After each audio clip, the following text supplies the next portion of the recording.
Sejam muito bem-vindos a esta que é a revista do ano, que vai elencar os factos que marcaram 2021. É uma viagem que o Novo Canal vai fazer através de acontecimentos que marcaram e que aqui serão evidenciados por Emília Maia, Fátima Moreira e Mariana Nogueira. E apesar de em 2021 a preocupação maior ter sido a pandemia, a vida avançou, na medida do possível, com altos e baixos em todas as áreas e franjas da sociedade. Mas vamos por partes. Fátima. A pandemia manteve o governo atento relativamente às medidas de confinamento. Até junho houve avanços e recuos, inicialmente a nível nacional, seguindo-se a determinação de restrições por concelhos, mediante o número de casos registados. Em março, o primeiro-ministro sublinhava o esforço cívico dos portugueses, mas a situação era ainda muito grave, o que levou o Presidente da República a afirmar que até à Páscoa teríamos de descer o número de infectados.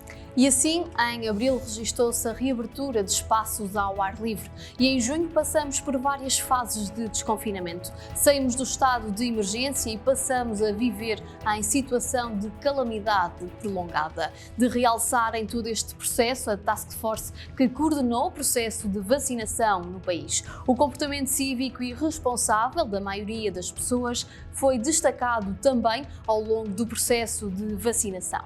E se entrarmos bem no verão, com o desconfinamento a avançar cada vez mais, em julho o certificado digital ou o teste negativo era ainda obrigatório para concelhos de risco elevado ou muito elevado no acesso a restaurantes para refeições no interior.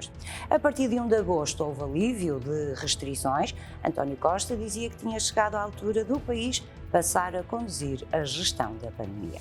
A partir de então, o comércio, a restauração, os casamentos, batizados e espetáculos culturais voltaram a funcionar nos horários normais com o encerramento às 2 horas. O primeiro-ministro, António Costa, afirmava que era a altura de o país poder passar a conduzir a gestão da pandemia em função de um critério fundamental, a taxa de vacinação.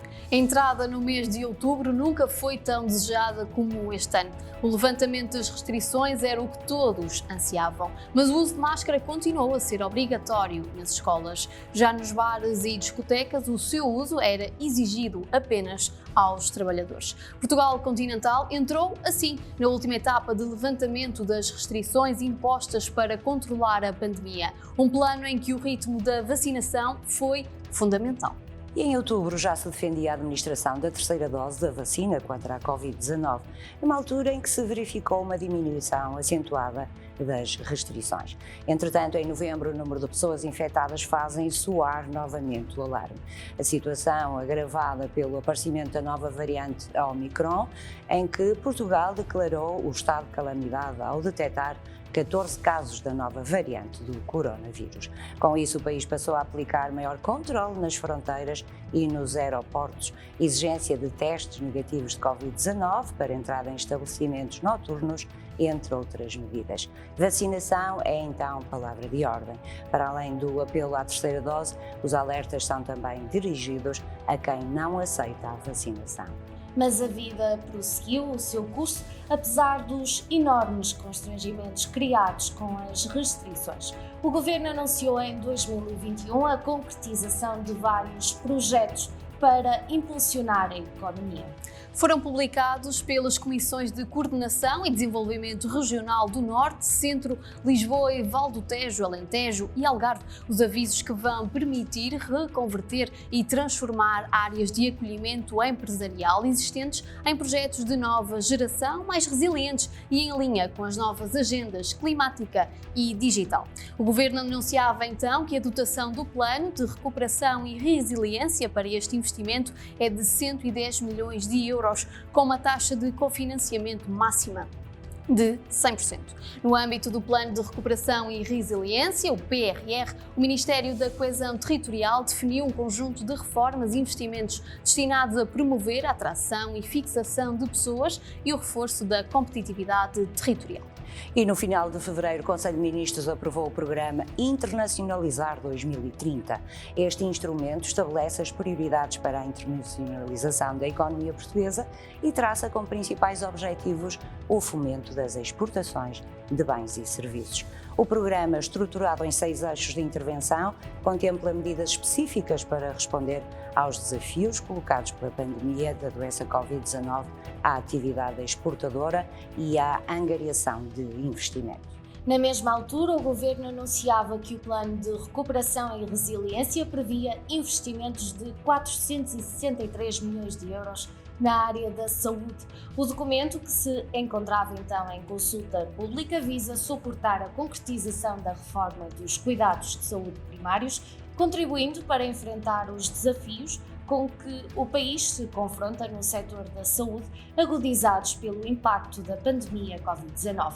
De acordo com o documento, o investimento pretende melhorar o acesso, a qualidade e a eficiência dos cuidados prestados. Também no início do ano e ainda no âmbito do PRR, era anunciado que a ligação da variante à Estrada Nacional 222 e IC35 podem ser uma realidade em 2026. Recorde-se que a necessidade de construção destas obras começou a ser debatida há cerca de 20 anos, desde a queda da ponte de Entre os Rios. Os projetos foram-se desenvolvendo com os vários governos desde então, mas têm sofrido avanços e recuos. Autarcas da região assinalaram que a sua construção irá resolver muitos dos constrangimentos que afetam a região. E, entretanto, já no último mês do ano, a Infraestruturas de Portugal anunciou que já foi assinado o contrato para a empreitada de construção do troço do IC35 entre Penafiel e Rãs.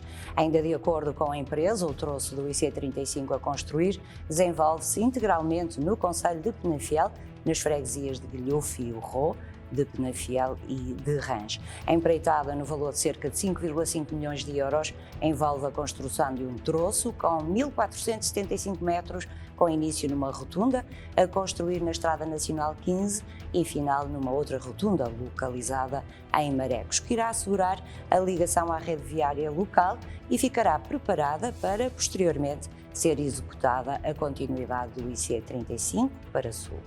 No Marco de Canaveses, era motivo de satisfação a aprovação da candidatura da requalificação da praia e cais de Bitetos. O investimento a realizar ultrapassa 1,5 milhão de euros. A candidatura é comparticipada pelo FEDER em cerca de 81% do seu montante e integra 3 componentes: elaboração do processo de execução, construção, obra e fiscalização.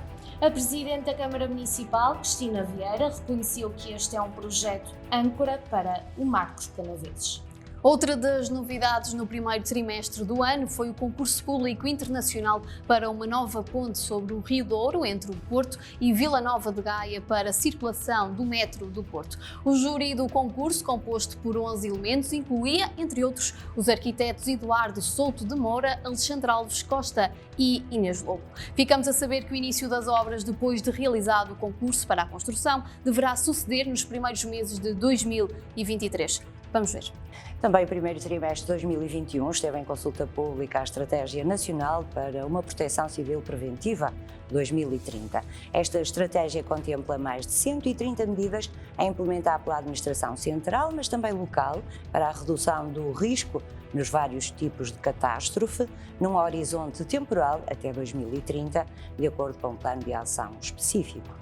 E o Conselho de Ministros aprovou a Estratégia Nacional Anticorrupção 2020-2024. Segundo o Governo, o combate à corrupção está inscrito como objetivo prioritário, já que assegura uma efetiva igualdade de oportunidades, promovendo maior justiça social, favorecendo o crescimento económico, robustecendo as finanças públicas e aumentando o nível de confiança dos cidadãos nas instituições democráticas. famílias. E Castelo Paiva recebia a boa notícia que 392 famílias paivenses iriam ser apoiadas no âmbito do Primeiro Direito, programa que visa a promoção de soluções habitacionais para as famílias mais carenciadas e sem alternativa habitacional. O Ministro das Infraestruturas e Habitação presidiu a cerimónia de homologação do acordo entre a autarquia e o Ministério. Pedro Nuno Santos começou por referir a concretização do que considerou dois desígnios antigos e muito ambicionados pelos paivenses, IC35 e variante à Estrada Nacional 222. Relativamente ao acordo, salientou que a habitação era uma das grandes preocupações do governo. O ministro defende uma aposta nesta área, contando, para tal, com envolvimento das autarquias. Habitação com dignidade para todos é o objetivo, Emílio. São cerca de 29,4 milhões de euros de investimento do Instituto de Habitação e Reabilitação Urbana, dos quais 26,4 milhões de euros terão financiamento a fundo perdido. De acordo com a autarquia paivense, o plano de recuperação e resiliência vai permitir financiar 100% a fundo perdido os primeiros 26 mil imóveis que forem executados até 2026, no âmbito deste primeiro direito. Mas foram vários os municípios a anunciarem o primeiro direito, faz-me lembrar.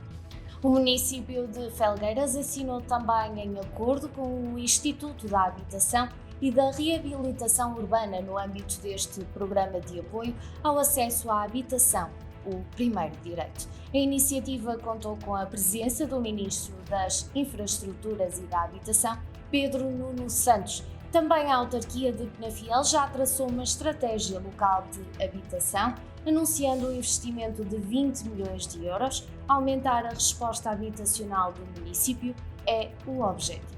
A estratégia local de habitação de Penafiel tem um investimento de cerca de 20 milhões de euros que vai permitir aumentar a resposta habitacional do município e cujo acordo de colaboração entre o Instituto da Habitação e da Reabilitação Urbana, o IRU, e a autarquia no âmbito do primeiro direito foi assinado em junho. A estratégia local de habitação de Penafiel prevê apoiar 1.333 agregados familiares em situação de carência habitacional grave. E já no final do ano, o Ministro das Infraestruturas e Habitação presidia em Valongo a cerimónia de assinatura do acordo para a execução também do primeiro direito. Referindo-se aos acordos assinados no âmbito deste programa, Pedro Nuno Santos afirmou que o Distrito do Porto terá uma cobertura total a curto prazo. Ainda por Valongo, este município participou no Festival Global de Ação Objetivos de Desenvolvimento Sustentável da ONU. Foi em março deste ano e integrou mais de 300 palestrantes de várias dezenas de países. O presidente da Câmara Municipal de Valongo, José Manuel Ribeiro, foi um dos intervenientes. O evento teve como propósito encontrar novas maneiras de inspirar, mobilizar e conectar pessoas e organizações para agir sobre os ODS, Objetivos do Desenvolvimento Sustentável. Ainda o município de Valongo, mas já em outubro, levava a cabo a Semana Europeia da Democracia Local, um evento pan-europeu cuja realização é um tributo à Carta Europeia da Autonomia Local. Proteger o ambiente, as comunidades locais tomam ação, foi o tema deste ano. A programação englobou iniciativas diversificadas na comunidade, tais como conferências, inaugurações, formações, teatro, exposições, participações em eventos internacionais, entre outras atividades. E no início de 2021, as associações humanitárias de bombeiros alertavam para a situação financeira das corporações. De resto, o Novo Canal fez eco destes alertas através do programa Em Destaque, que deu voz às corporações da região. Os elevados custos que têm sido suportados pelas associações desde o início da pandemia e a consequente perda de faturação em transporte de doentes não urgentes criaram dificuldades financeiras que as corporações diziam não conseguir ultrapassar. A Comissão de Coordenação e Desenvolvimento Regional do Norte apresentou um dos mais robustos pacotes de apoio às infraestruturas científicas e a projetos de investigação e desenvolvimento na região Norte. Ao todo, em abril deste ano, a Comissão anunciava ter aprovados ou em fase final de aprovação ao abrigo do Norte 2020, um conjunto de financiamentos comunitários a rondar os 61 milhões de euros, num investimento total de 72 milhões a realizar até 2023. Entre estes projetos estão o Centro Compreensivo do Cancro do Porto, que agregará o Instituto Português de Oncologia do Porto e o Instituto de Investigação e Inovação em Saúde da Universidade do Porto. Entretanto, e depois deste anúncio, o presidente da CCDR Norte iniciou encontros com as entidades intermunicipais para preparar o futuro. O presidente da CCDR Norte, António Cunha, dizia então esperar reunir com os 86 presidentes da Câmara Municipal numa ronda de encontros de trabalho com as 8 entidades intermunicipais do Norte. Na agenda desses encontros esteve a programação dos instrumentos de financiamento à região no âmbito do Portugal 2030 e do Plano de Recuperação e Resiliência. O resultado destas reuniões deverá surgir em 2022. É esperar para ver. Mas nem só de projetos se falou em 2021. Também houve concretizações, como foi o caso da ponte suspensa de Aroca. Chama-se 516 Aroca e é tida como a maior ponte pedonal suspensa do mundo. A estrutura, que custou 2,1 milhões de euros, liga as margens do rio Paiva, nas imediações da Cascata das Aguieiras e da Garganta do Paiva, fazendo com que seja possível apreciar estes dois pontos e toda a paisagem envolvente a partir de uma cota superior. Mas nem tudo são flores, Fátima. Menos de um mês depois da sua inauguração, a Associação SOS Rio Paiva veio dizer estar preocupada com o aumento de pressão turística e com a população no Rio Paiva. A SOS Rio Paiva assume que a nova ponte suspensa constitui um equipamento turístico de relevo, capaz de projetar o concelho em todo o mundo e atrair muitos milhares de turistas à região. No entanto, Ricardo Pinto, biólogo e membro desta associação, dizia ser importante ter em conta algumas questões, nomeadamente o aumento da pressão humana neste troço do Rio Paiva e a poluição do rio. Em março surgia a polémica em Paredes, com o CDS-PP a pretender conhecer o parecer da ERSAR sobre a viabilidade da empresa municipal dos serviços de água e saneamento. A Comissão Política do CDS Paredes solicitou esclarecimentos ao Presidente da Câmara Municipal de Paredes sobre o andamento do processo de municipalização dos serviços de água e saneamento que o Executivo Socialista está a levar a cabo. Sobre a matéria, a Câmara de Paredes remeteu esclarecimentos para mais tarde. E assim o fez, Emílio. Assim foi, o processo de resgate dos serviços de águas do município não teve parecer favorável da ERSAR. Ainda assim, a Câmara Municipal de Paredes decidiu avançar com este processo de resgate. Alexandre Almeida, presidente da autarquia, em entrevista ao Novo Canal, criticou a entidade reguladora e apresentou os fundamentos que estiveram na base desta decisão.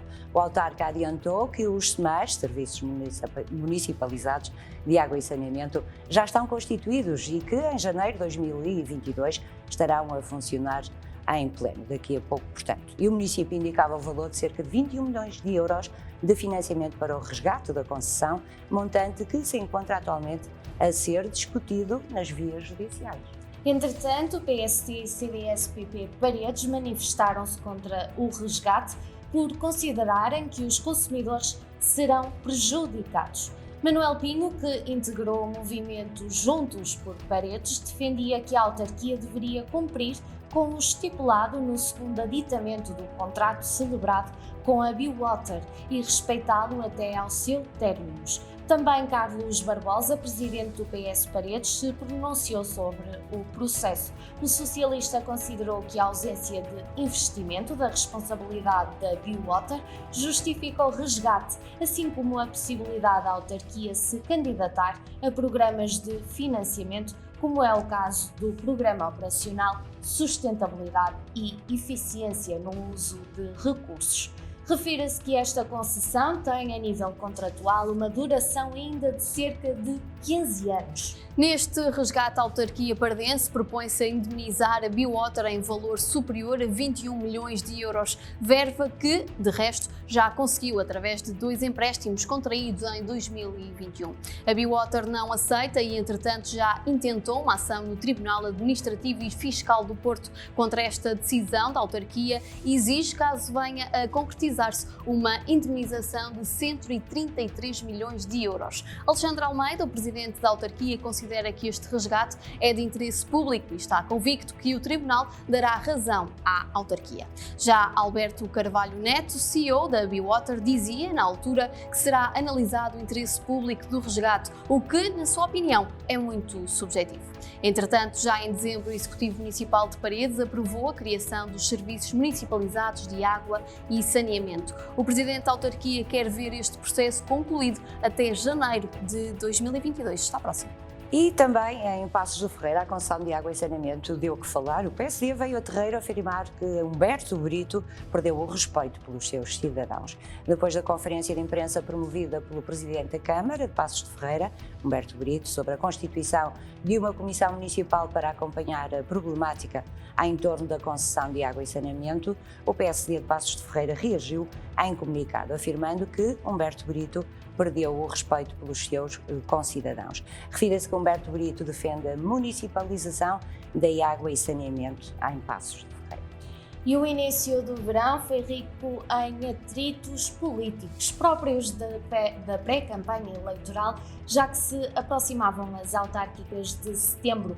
Em Paredes, outros episódios marcaram a agenda política. O PSD avançou com críticas ao Executivo, em causa centenas de execuções a famílias e empresas do concelho. Ricardo Sousa, líder do PSD Paredes, acusou Alexandre Almeida de avançar com ações executivas contra famílias e empresas por incumprimento, durante 2020, do pagamento das taxas de resíduos sólidos urbanos. O PSD referiu ainda haver famílias executadas por não procederem atempadamente ao pagamento das refeições feitas pelos filhos nas escolas que frequentavam, assim como o prolongamento do horário nas creches e infantários do concelho. Ricardo Sousa disse mesmo sentir-se envergonhado com o comportamento daquele executivo. Mas nessa altura nem tudo foram momentos de tensão. O Concelho de Paredes acolheu o novo centro da União Europeia, Europe Direct da área metropolitana do Porto. A nova geração desta rede, uma das principais ferramentas da Comissão Europeia de contacto com o público a nível local e regional, entrou em funcionamento em toda a União Europeia no dia 1 de maio. A cerimónia de inauguração foi realizada no dia 9 de maio, Dia da Europa. Refira-se que o centro de Paredes abrange os 17 municípios da área metropolitana do Porto, numa área aproximada de 2.000 km² e com cerca de 1.700.000 habitantes. Ainda por Paredes, para comemorar o bicentenário do nascimento de José Guilherme, a Câmara Municipal organizou um conjunto de iniciativas socioculturais para homenagear esta que é considerada uma das figuras mais ilustres do concelho. O maior destaque foi para a conferência que decorreu em maio e que contou com a presença de Jorge Botelho, secretário de Estado da Descentralização e da Administração Local.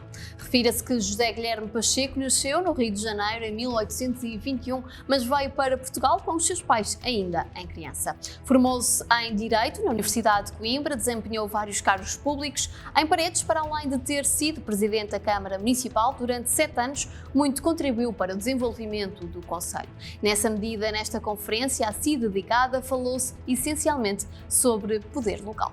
Outras figuras ilustres marcaram a atualidade cultural do concelho. Em novembro, para celebrar os 50 anos do nascimento do poeta pardense Daniel Faria, e em forma de homenagem a esta data, realizou-se uma cerimónia organizada pela Associação Casa Daniel, em parceria com a Câmara Municipal de Paredes. A homenagem, que teve lugar na Casa da Cultura, contou com a inauguração de uma exposição, a apresentação de um livro e estreia de um documentário dedicado ao poeta pardense. Perpetuar a memória de Daniel Faria foi o mote de todas as ações realizadas na cerimónia, que contou com a presença do Executivo Municipal e também com a família do poeta. Em junho, os bombeiros de Paredes assinalaram 137 anos de existência. A data foi aproveitada para a inauguração das obras de requalificação da base de apoio logístico. Além da tradicional formatura, a data ficou marcada pela entrega de condecorações de assiduidade, promoção de carreira e promoção dos soldados de terceira classe.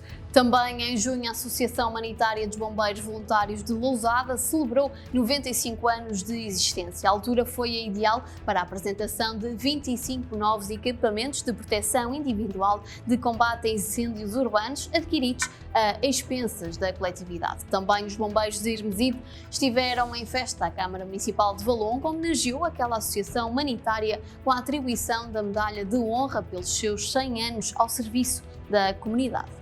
E numa altura em que é comum afirmar que os bombeiros são os heróis, o Novo Canal quis conhecer a dinâmica dos apelidados soldados da paz. Para tal, uma equipa de reportagem assistiu ao treino operacional de 12 horas nos bombeiros voluntários de Penafiel, uma iniciativa que envolveu os bombeiros sapadores do Porto e contou com o apoio dos bombeiros do Marco de Canaveses. A experiência foi plena para todos. Já em pleno verão, os ânimos exaltaram-se em Paredes. Chegava a público a informação da instalação de uma unidade de tratamento de biorresíduos no Parque Industrial de Parada, Baltar. Sob o olhar atento e crítico de autarcas e da população, o presidente da Câmara anunciava que havia solicitado à Ambisousa a realização de um estudo de impacto ambiental e um parecer à CCDR Norte e à Associação Portuguesa do Ambiente sobre a instalação desta unidade. Tudo para dissipar dúvidas que Alexandre Almeida disse acreditar que não passavam de mero aproveitamento político. Recorde-se que este é um projeto da Ambisousa, a associação que integra, para além de Paredes, os restantes municípios do Val de Sousa. O PSD Paredes manifestou-se desde logo contra a instalação desta unidade no concelho. Também o presidente da Junta de Freguesia de Baltar manifestou-se contra a construção deste projeto na sua freguesia. Posição que, de resto, assumiu perante o presidente da Câmara durante um encontro que serviu para dar conta do descontentamento da comunidade. Alexandre Almeida garantiu que, se esta unidade industrial constituir qualquer tipo de impacto ambiental, a autarquia não irá permitir a sua instalação. Vejamos já que, em relação a esta problemática, ainda não há grandes desenvolvimentos, mas a Ambisousa veio de imediato publicamente garantir que esta unidade será dotada da mais recente tecnologia de ponta. Representando um investimento superior a 17 milhões de euros, prevê-se que esta unidade industrial possa estar em funcionamento já no verão de 2022. Importante também para a região foi o anúncio da elaboração do Plano Ferroviário Nacional. Para tal, era essencial identificar as necessidades de cada região. Por isso, realizaram-se sessões públicas regionais.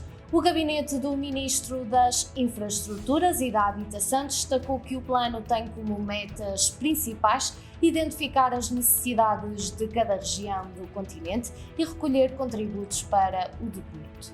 Pouco tempo depois, em visita a esta região, o Ministro das Infraestruturas e da Habitação pronunciava-se sobre a linha ferroviária do Val de Sousa. Pedro Nuno Santos dizia que só após a conclusão do estudo de viabilidade que está a decorrer é que se saberá se esta linha irá integrar o Plano Ferroviário Nacional. Por isso, ainda não está decidida a integração da linha ferroviária do Val de Sousa no Plano Ferroviário Nacional, o instrumento que irá então definir a rede ferroviária que assegura as comunicações de interesse nacional e internacional em Portugal. No entanto, em declarações ao Novo Canal, o Ministro referiu haver grandes perspectivas, tendo em consideração o quadro de procura existente nesta região. Ainda assim, Pedro Nuno Santos referiu que é necessário esperar pelas conclusões do estudo. Além disso, há ainda que ser ponderado o aspecto financeiro, conforme afirmou. Na cultura, outubro prometia grande animação. Em Penafiel, o Festival Literário Escritaria marcou a agenda da população. A edição deste ano homenageou a vida e obra de Germano Almeida, um escritor cabo-verdiano que ganhou o Prémio Camões em 2018. A cidade de Penafiel contaminou-se por diversas atividades culturais que deram som e forma ao Escritaria 2021. Tratou-se do 14º Festival Literário que decorreu, como sempre, pelas ruas da cidade. E o Escritaria recebeu também o Ministro da Cultura e das Indústrias Criativas de Cabo Verde, Abrão Vicente. O governante teve uma participação importante, juntamente com o autor homenageado na conferência O Papel da Lusofonia, um tema, de resto, abordado pelo Novo Canal em entrevista exclusiva a estas duas personalidades.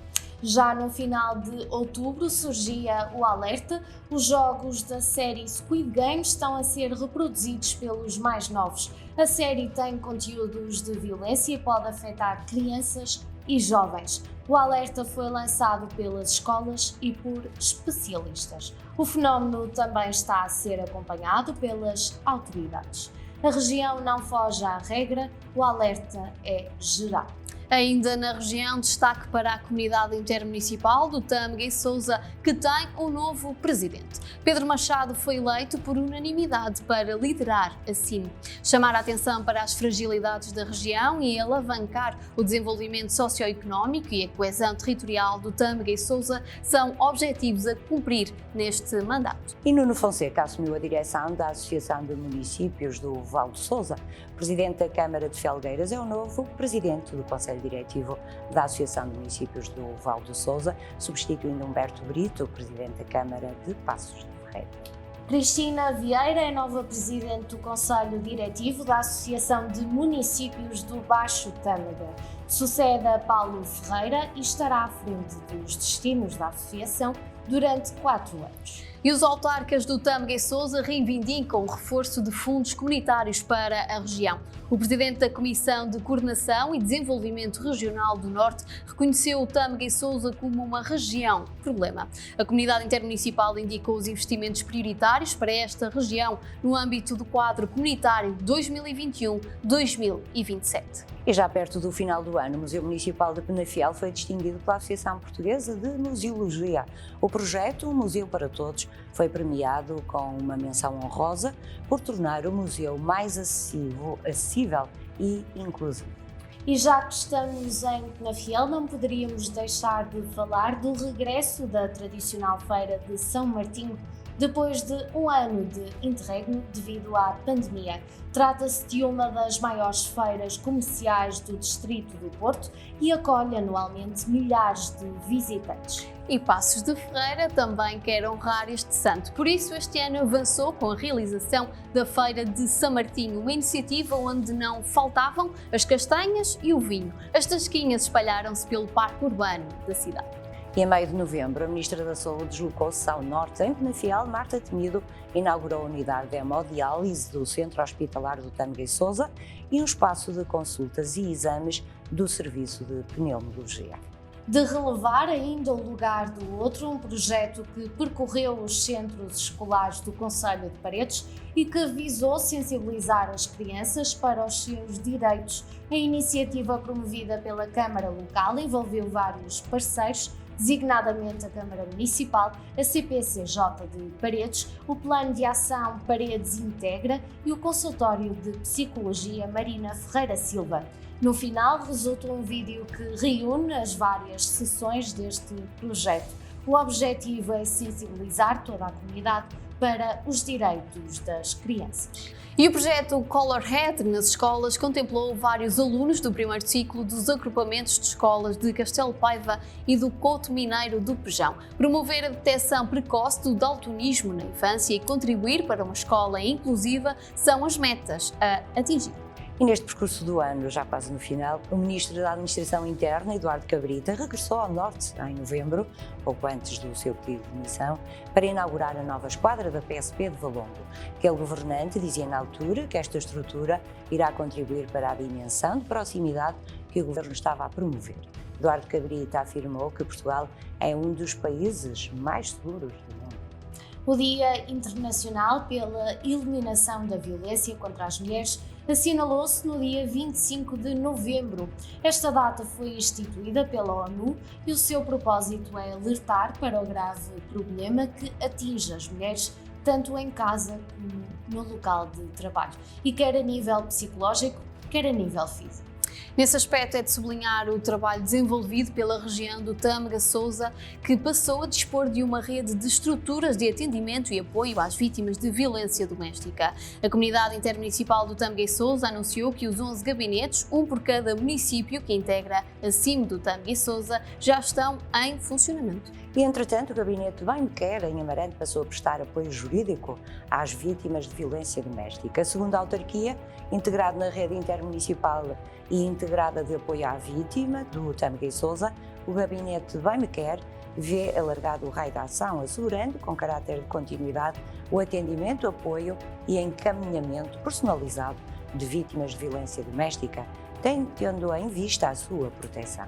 Já no final do ano, o município de Passos de Ferreira foi distinguido com a marca Entidade Empregadora Inclusiva 2021. É o reconhecimento ao município pela integração de trabalhadores portadores de deficiência.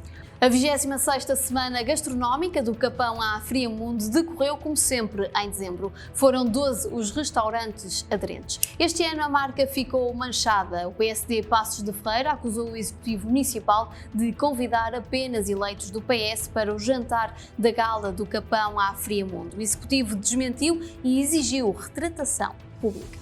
Em Paredes, as notícias sucediam-se no final do ano. O novo auditório municipal e centro de congressos de Paredes vai ser uma realidade no concelho. O Executivo Municipal visitou, no início do mês de dezembro, a adega cooperativa de Paredes para dar início à empreitada, que vai ter um investimento superior a 6 milhões de euros. No final de 2021, algumas situações pendentes cuja resolução, para já, ainda não está à vista. O aterro de Sobrado e os problemas gerados. Depois de vários anos de controvérsia, esta é uma matéria ainda envolta em polémica. De um lado, temos a Associação Jornada Principal, que reclama das condições prejudiciais para a saúde provocadas pelo aterro e da passividade das entidades responsáveis. Do outro lado, temos a Recife Longa, empresa proprietária do aterro, que garante não haver incumprimentos na gestão do aterro de Sobrado e que cumpre todos os requisitos legais e normativos. A via judicial foi a opção da população. Por enquanto, não se prevê o final do litígio. E ainda na área do ambiente, a poluição do Rio Ferreira, a sua origem parece estar na estação de tratamento de águas residuais da Reigada, em Passos de Ferreira. A população de Lordelo, concelho de Paredes, é que não está pelos ajustes e tem-se manifestado contra o que dizem ser um atentado, não só ao ambiente, como à saúde pública. O Ministro do Ambiente anunciou recentemente que o assunto já está nas mãos de técnicos austríacos, que se deslocaram à hectare de Arreigada. Este é um assunto para continuar a acompanhar em 2022. É o que lhe pedimos também a si que nos acompanhe neste que desejamos seja um grande ano. Isso mesmo. Boa noite. Obrigado. Bom ano.